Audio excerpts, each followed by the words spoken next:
எல்லாருக்கும் வணக்கம். கடந்த 2-3 நாளைக்கு முன்னாடி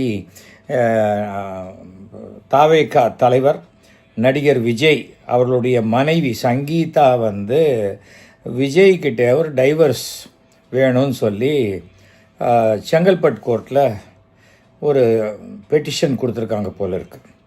பெட்டிஷன் கொடுத்துருக்காங்க. அந்த பெட்டிஷன் பத்திரிகையிலலாம் வந்துடுச்சு. என்னை கணவர் ரொம்ப கொடுமைப்படுத்துகிறாரு, அப்புறம் டொமஸ்டிக் வயலன்ஸு அடிக்கிறாரு, அது மாதிரிலாம் ஏதோ சொல்லியிருக்காங்கங்கிறாங்க. அது பர்சனலாக இது ஒரு கணவன் மனைவிக்குள் இருக்கக்கூடிய ஒரு பிரச்சனை. இதை பற்றி எல்லாரும் பப்ளிக்காக டிஸ்கஸ் பண்ண வேண்டிய அவசியம் இல்லை. ஆனால் அதே சமயம் பிரபலமானவர்கள் எந்த ஊருக்கு போகிறாங்க, அவங்க கல்யாணத்தையே 10 கோடிக்கு விற்கிறாங்க, 20 கோடிக்கு விற்கிறாங்க ஓடிடி பிளாட்ஃபார்மில் அப்படின்னெல்லாம் இருக்கக்கூடிய சூழ்நிலையில் ஏன் அதை வாங்குகிறாங்க? அதை பல பேர் பார்க்குறாங்க. யாரை கல்யாணம் பண்ணிக்க போகிறாங்க, யாரை காதலித்து கைவிட்டாங்க. இது சினிமா பிரபலங்களுக்கே உண்டான அவர்கள் இழக்கக்கூடிய தனிப்பட்ட வாழ்க்கையினுடைய சுதந்திரம். அது பப்ளிக் ஆகிடுது. வேறு ஒன்றுமே பண்ண முடியலை. ஏனென்றால் இது இப்போன்னு இல்லை, தியாகராஜ பாவதர் காலத்திலேருந்தே இருக்கக்கூடிய விஷயம். நம்மை விட 60 மடங்கு 70 மடங்கு பெரிய ஸ்க்ரீனில் பார்க்குற ஒருத்தர் எல்லாமே நமக்கு அவங்கள பற்றி தெரிஞ்சுக்கணுங்கிற ஒரு ஆர்வத்தினால் வரக்கூடிய ஒரு விஷயம். அப்படிப்பட்ட ஒரு சூழ்நிலையில் தான் இந்த டைவர்ஸ் கேஸ் வந்திருக்கு. அதை பற்றி என்னை கேட்டபோது அதை நான் பேசுறதுக்கு எனக்கு விருப்பம் இல்லை என்று நான் சொல்லிவிட்டேன். ஏன்னா ஒரு ஹஸ்பண்ட் அண்ட் ஒய்ஃபு அவங்களுக்குள்ள என்ன பிரச்சனைன்னு நமக்கு தெரியாது.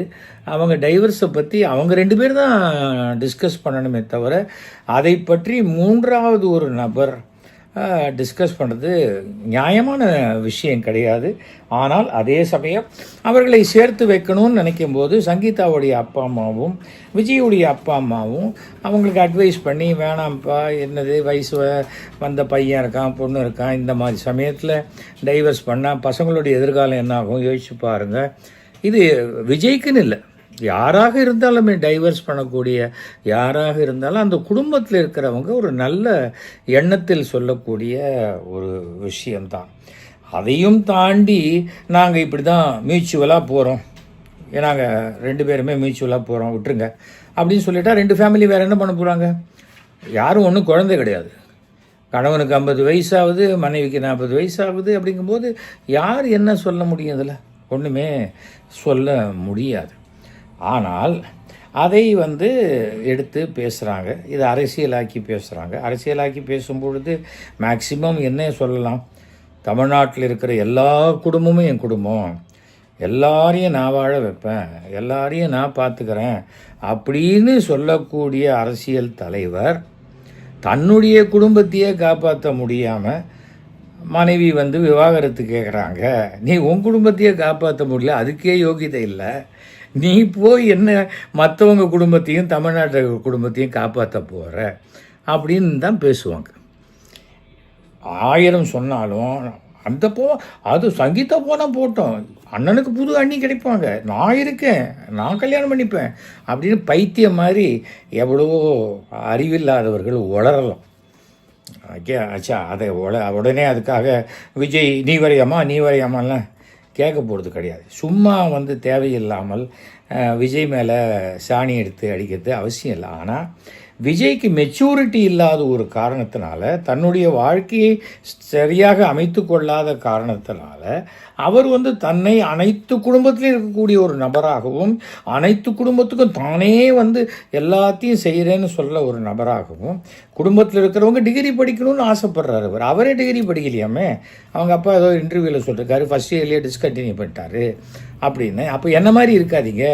நான் செவுத்துக்கட்டையில் உட்காந்து அரட்டை அடிச்சுக்கினேன், சினிமான்னு சுற்றிட்டேன், ஆனால் நான் சினிமாவில் சக்ஸஸ்ஃபுல்லாக வந்துட்டேன், ஆனால் எல்லோரும் அந்த மாதிரி வர முடியாது, அதனால் நீங்கள்லாம் படித்து உருப்பிட்டு வாங்க, என்ன மாதிரி ஆகிடாதீங்க அப்படி சொல்லலாமே. ஏன் ரஜினிகாந்த் சொல்லலையா? நான் அளவுக்கு அதிகமாக குடித்த சிகரெட்டும் லிக்கரும் தான் என்னை இந்த உடம்பை இப்படி பாழ்படுத்திடுச்சு, அதனால் தயவு செஞ்சு இந்த பழக்கத்தெல்லாம் வச்சுக்காதீங்கன்னு அவர் சொல்லலை? அப்படி தைரியமாக சொல்லுங்கள். அதை சொல்ல தைரியம் இல்லாட்டா இந்த மாதிரி பொது வாழ்க்கைக்கு நின்றுக்கிட்டு அசிங்கப்படக்கூடாது, அது வேறு விஷயம். இப்போ எதற்காக நான் சொல்கிறேன்னா, இப்போ புதுசாக இந்த அண்ணாமலை கல்ச்சருக்கு தான், அதுக்கு பிறகு தான் தமிழ்நாட்டு அரசியலை கெடுத்த பாழ்படுத்திய முக்கியமான நபரில் அண்ணாமலை ஒருத்தர். அதாவது தன் கட்சியில் இருந்தால் கூட தன்னை தவிர யாருமே ஜெயிக்கக்கூடாது, மற்றவங்க எல்லாரையும் ஒழிச்சு கட்டணும் அப்படிங்கிற ஒரு நல்ல நோக்கத்தோடு இருக்கக்கூடியவர். தன்னை சுற்றி இருக்கிற எதுவுமே வாழக்கூடாது, தான் மட்டும்தான் வாழணும். அதுவும் அடுத்தவங்க காசில் மாதம் 10 லட்ச ரூபா கொடுத்தா குடும்பத்தை நடத்தலாம், அவ்வளோதான். அப்படி இருக்கிறவர் நான் கோடிக்கணக்கில் இது வாங்குவேன், அது வாங்குவேன், இது வாங்குவேன், கேட்டால் பேங்க் லோன் கொடுக்குறாங்க, இது பண்ணுறாங்க, என்ன வேணால் சொல்ல. அது வேற விட்டுருங்க. ஏன்னா அண்ணாமலை ஃபைல்ஸுன்னே வர ஆரம்பிச்சுன்னா அது பெருசாக இருக்கும். அது கவர்னர் மக்களாகவே பத்தாது. வெளியில் வச்சா கவர்னர் வெளில வந்து பார்த்துட்டு போகலாம். அந்த மாதிரி அது எலெக்ஷன் வரும்போது மற்றவங்கெல்லாம் பேசுவாங்கன்னு வச்சுக்கோங்களேன், அது வேறு. அந்த வார் ரூமை வச்சு தான் அண்ணாமலை என்ன பண்ணார், ஒரு கட்சியை விட தனிப்பட்ட நபரை ப்ரமோட் பண்ணுறது, தன்னை பெருசாக்குறது, தன்னை பெருசாக பூஸ்ட் பண்ணி கிட்டத்தட்ட மாதத்துக்கு 1 கோடி ரூபா வரைக்கும் செலவழிச்சதாக தான் எல்லோரும் அப்போ சொன்னாங்க. அது உண்மை பேசு தமிழா, உண்மை பேசாது தமிழா, இப்படிலாம் சேனல்லாம் கொண்டு வந்து அந்த சேனலில் அவரை தவிர யாரையுமே வசதியாக பேசாமல் மற்றவங்க எல்லாரையும் கேவலப்படுத்தி பேசி என்னென்னமோ பண்ணினாங்க. கடைசியில் சில சவால் விட்டார், என்ன கட்சியை விட்டு எடுக்கிறேன்னு. கடைசியில் அந்த ஆள் தான் பதவி விட்டு போனார். நான் அந்த ஆளால் 5 தடவை போனார், டெல்லி வரைக்கும் போனார், அமித்ஷா வரைக்கும் பார்த்தார். என்ன அவரால் கட்சி விட்டு எடுக்க முடியல. ஆனால் இப்படிப்பட்டவர்கள் இருக்கிற கட்சியில் ஒரு மனுஷன் இருக்க முடியாது, மானமுள்ள மனுஷன் இருக்க முடியாது. நான் வெளியில் வந்துட்டேன். அண்ணாமலையினால வெளில அண்ணாமலையை போன்ற பலர் அந்த கட்சியில் இருக்காங்க. அதனால் எனக்கு அது ஒத்து வரல, எனக்கு அது சரியாக வரல. ஆனால் வந்துட்டேன், அவ்வளோதான். வாழ்க்கையில் நாமளே வெளிவந்த ஒரு கட்சி இருக்கட்டுமேங்கிற ஒரு பெருமையையும் என்னால் பாஜகவுக்கு கொடுக்க முடிஞ்சுது. இந்த வார் ரூமில் ஆதவ் அர்ஜுன் அதே ஸ்டைல், அண்ணாமலை பண்ண அதே ஸ்டைலில் வார் ரூமை வச்சுக்கிட்டு பண்ணி இதில் கொடுப்பா பிஸ்மின்னு ஒருத்தர் இப்போது பேசியிருக்கார். என்ன அவர் பேசின விஷயம் என்னன்னு சொன்னாக்க, அதாவது இந்த சங்கீதா விஜய் இந்த டைவர்ஸ் இப்போது இது வெளியில் வரத்துக்கு காரணம் முதலமைச்சருடைய சிஸ்டர் செல்வி அவர்கள் தான். எவ்வளோ அயோக்கியத்தனமான ஒரு பேச்சு. செல்வி அரசியலில் இருக்காங்களா சொல்லுங்கள்? முரசொலி செல்வம் அவர்களுடைய மனைவி. முரசொலி செல்வம் அவர் மறைந்த பொழுது அந்த துக்கம் கேட்குறதுக்காக அப்போது சங்கீதாவுக்கு போயிருந்தாங்களாம். அதுக்காக அது எல்லாத்தையும் துக்கத்தையும் விட்டுட்டு நீ எலெக்ஷன் வரும் அந்த டயத்தில் நீ டைவர்ஸ் பண்ணன்னு சொல்லுவாங்களா? யாராவது சொல்லுவாங்களா? நீ யோசிச்சு பாருங்க.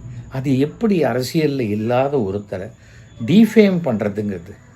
இப்போ நான் அந்த செல்வி அக்கா அவங்க எல்லாரும் அவ்வளோ மரியாதையாக கூப்பிடுற அந்த குடும்பத்தில் அந்த செல்வி அவங்கெல்லாம் எல்லாரையும் எனக்கு ஒரு சில செல்வங்களாம் கிட்டத்தட்ட 40 வருஷமாக பழக்கம். அவ்வளோ டிசிப்ளின்டு வெல் பிஹேவ்டு ஃபேமிலி. அவங்க எதுக்கு சொல்ல போகிறாங்க? அவங்க சொல்லி அதனால் திமுக தான் இந்த டைவர்ஸை தூண்டி விட்டது. எவ்வளோ அசிங்கமாக இல்லை? காசு வாங்கிக்கங்க, காசுக்காக ஒருத்தர் பிரமாதமாக கூவுங்க. ஆனால் இன்னொருத்தர் மேலே சாணி அடிக்கிறதுங்கிறது எவ்வளோ தப்பான ஒரு விஷயம். அது என்ன மனோபாவம்? ஏதோ சினிமாவில் பண்ணிகிட்ருக்கீங்க, இந்த படம் நல்லா இல்லை, அந்த படம் நல்லா இல்லை, அவங்க இப்படி இவங்க இப்படி. அது சினிமா அது எது வந்தாலும் சரி நம்மளை பற்றி பேசுகிறாங்க, பப்ளிசிட்டின்னு போகிறவங்க நிறையா நடிகர்கள் இருக்கிறார்கள், இருந்துட்டு போகிறாங்க.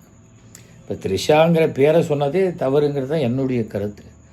சம்பந்தம் இல்லாமல் அந்த ஒரு பேரை அவர் அன்னைக்கு நம்முடைய நயினார் நாகேந்திரன் அந்த வார்த்தையை பேசியிருக்கக்கூடாது, தவறு.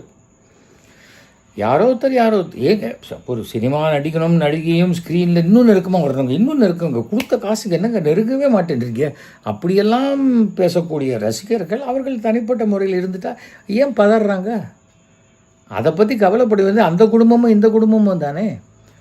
த்ரிஷா அரசியல்லே இல்லையே, அவங்க ஏதாவது அரசியல் இருக்கா? சொல்லியிருக்காங்க எனக்கு சிஎம் ஆகணும்னு ஆசை. ஒருவேளை ஆகலாம், ஆக முயற்சி பண்ணலாம், என்ன வேணா இருக்கலாம். ஆனால் அதை ஒரு கட்சி தலைவர் சொல்லியிருக்கக்கூடாது, அவ்வளோதான். அது என்னுடைய கருத்து.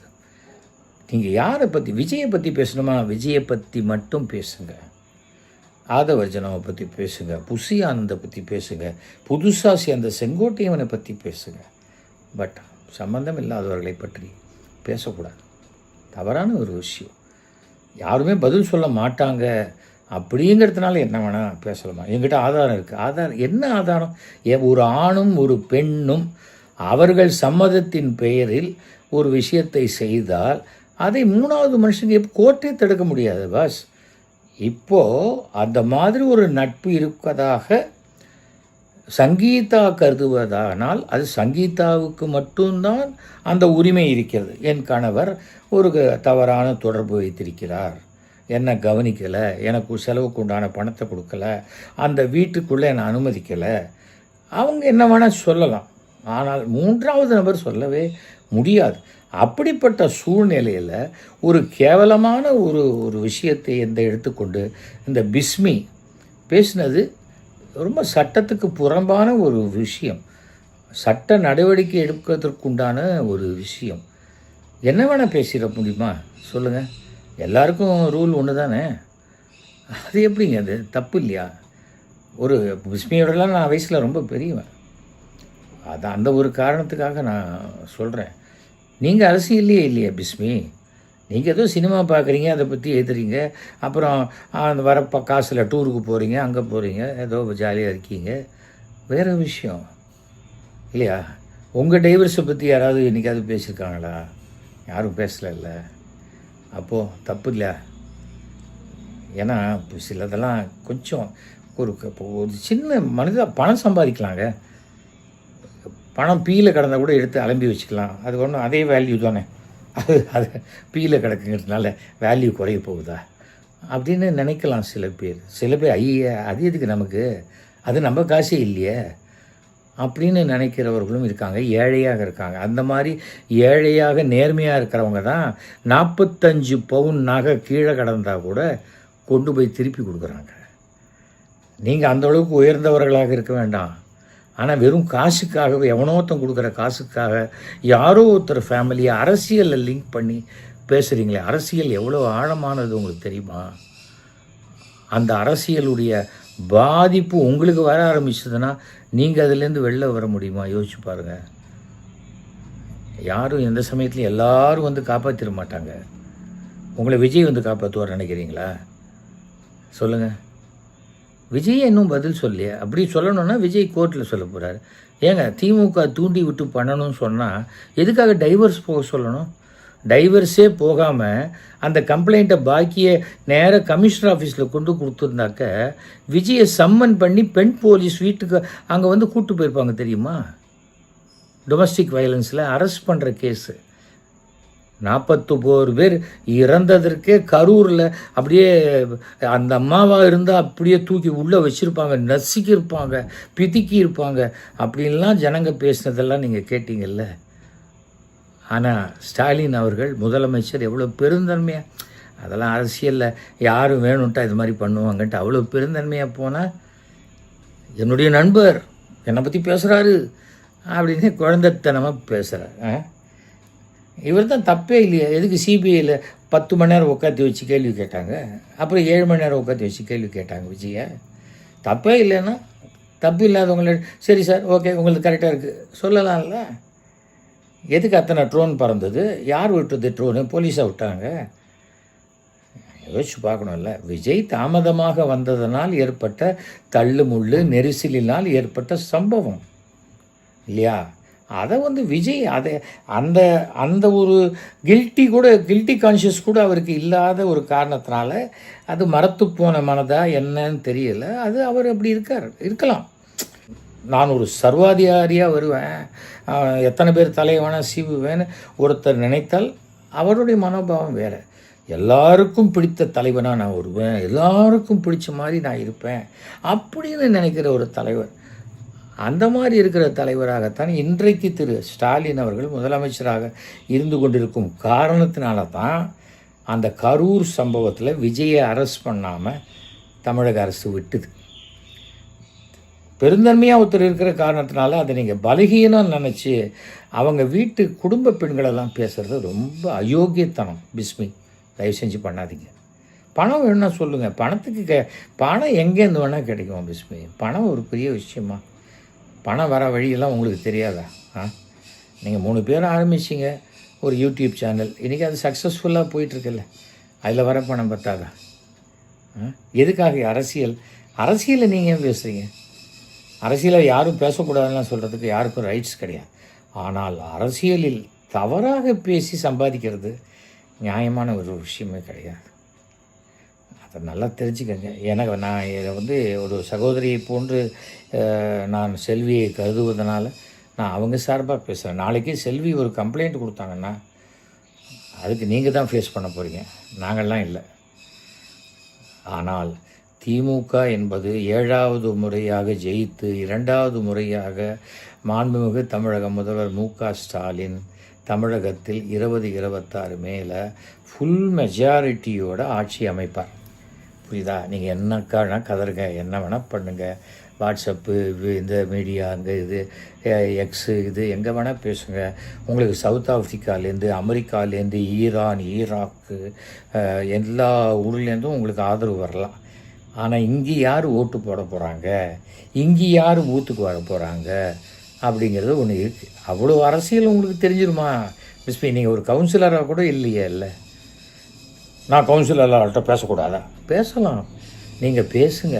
இவங்க ஜெயிப்பாங்க, இவங்க தோப்பாங்க, இவங்களுக்கு இது கிடையாது. இப்போ கூட தான் நான் சொல்கிறேன்.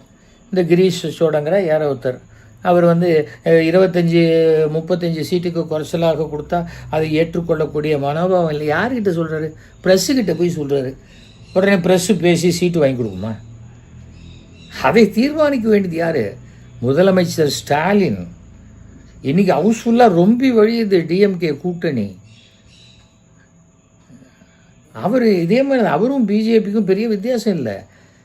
பிஜேபியில் இருக்கிறவங்களுக்கும் தமிழ்நாடுடைய கிரவுண்ட் ரியாலிட்டி தெரியாது. இதே போல் தான் காங்கிரஸ்லேருந்து வந்து பேசுகிறாரு பாருங்க, அவருக்கும் கிரவுண்ட் ரியாலிட்டி தெரியாது. இங்கே யாரோ தன்னுடைய ஆதாயத்துக்காக போட்டு கொடுக்குற விஷயத்தெல்லாம் நம்பிக்கிட்டு, அதை நம்பிக்கிட்டு ப்ரெஸ்ஸுக்கிட்ட போய் எனக்கு இவ்வளோ சீட்டு வேணும்னா ஒரு 4 ஷேர் எடுத்து போட்டு இருந்தாங்க, இந்த 4 சீட்டு எடுத்துக்காங்க, இன்னும் 4 ஷேர் வேணுமா, இன்னொரு 8 சீட்டு எடுத்துக்காங்கன்னு அவங்க சீட்டு கொடுப்பாங்க. அதை வச்சுக்கிட்டு நீங்கள் அசம்பிளி போயிட முடியுமா? யாருமே என்ன ஒரு மெச்சூரிட்டியே இல்லாமல் இப்படி ஒரு பப்ளிக்கில் இருக்கீங்க. பிரபலமாயிட்டீங்க அப்படின்னா நீங்கள் பேசுகிறதெல்லாம் நிஜமாயிடுமா, இல்லை நீங்கள் பேசுகிறதெல்லாம் உண்மையாயிடுமா? அபத்தமாக இல்லையா? ஒரு சகோதரி போன்று பிஸ்மி, நான் உங்களுக்கு இதை ஒரு அட்வைஸாக பண்ணுறேன். அதை வச்சுனா ஒன்றும் இல்லை. இந்த கட்சியில் இருப்பார், அந்த கட்சியில் இருப்பார், ஒன்றும் ஆச்சரியமே பட முடியாது. மே மாதம் தோத்தோன்னு அவரே ஒரு பொக்கையை கொண்டு வந்து ஸ்டாலின் கிட்ட கொடுத்து என்னை எப்படியாவது இந்த கட்சியில் சேர்த்துக்கங்க அப்படின்னு வந்து சேரத்துக்கும் வாய்ப்பு இருக்கிறது. சரி, இப்போ ஓரமாக உட்காரு அப்படின்னு சொல்லி அவரும் பெருந்தன்மையாக விடுறதுக்கும் வாய்ப்பு இருக்குது. ஓகேயா? அவ்வளோ பெரிய நான் தான் தமிழகம், என்ன சொன்னால் தமிழகமே சொன்ன மாதிரி, என்னை திட்டினா தமிழகத்தையே திட்டின மாதிரி அப்படியெல்லாம் சொல்கிறாரு. அப்போ இவரை டைவர்ஸ் பண்ணால் தமிழகத்தையே டைவர்ஸ் பண்ண மாதிரியா? எந்த வார்த்தையை எழுதி கொடுத்தா எவனாவது ஒருத்தன் எழுதி கொடுப்பான். அவன் வாங்குகிற காசுக்கு அவன் எழுதி கொடுப்பான். அதை படித்து நம்ம வாயிலேருந்து சொல்கிறதுக்கு முன்னாடி நம்ம மூளையை யூஸ் பண்ணணும் அப்படின்னு தெரியவானா. நான் கூட தான் 95 படம் பண்ணியிருக்கேன். எனக்கு இந்த வசனம் ஏற்புடையது அல்லன்னா நான் சொல்ல மாட்டேன். மிஞ்சி போனேன் அந்த படம் வேணான்னு சொல்ல போகிறேன். வேணாம் போ. அந்த சுய மரியாதையும் சுய கௌரவம் கூட இல்லாமல் என்ன சம்பாதிச்சு என்னத்தை சாதிச்சிட போகிறோம்? எல்லாருக்கும் ஒரு விலை இருக்குது. ஆனால் விலை வைக்க முடியாத சில கொள்கைகளை நீ வச்சுக்கிட்டு இருந்தன்னா உனக்கு விலை வைக்க முடியாது. அவ்வளோதான், அது புரிஞ்சுக்காங்க. அவ்வளோதான் நான் சொல்லிக்க ஆசைப்பட்றேன். இது வந்து திருப்பி பதில் சொல்கிறது தப்பு. ஆனால் மீண்டும் உங்களை வன்மையாக நான் கண்டிக்கிறேன்.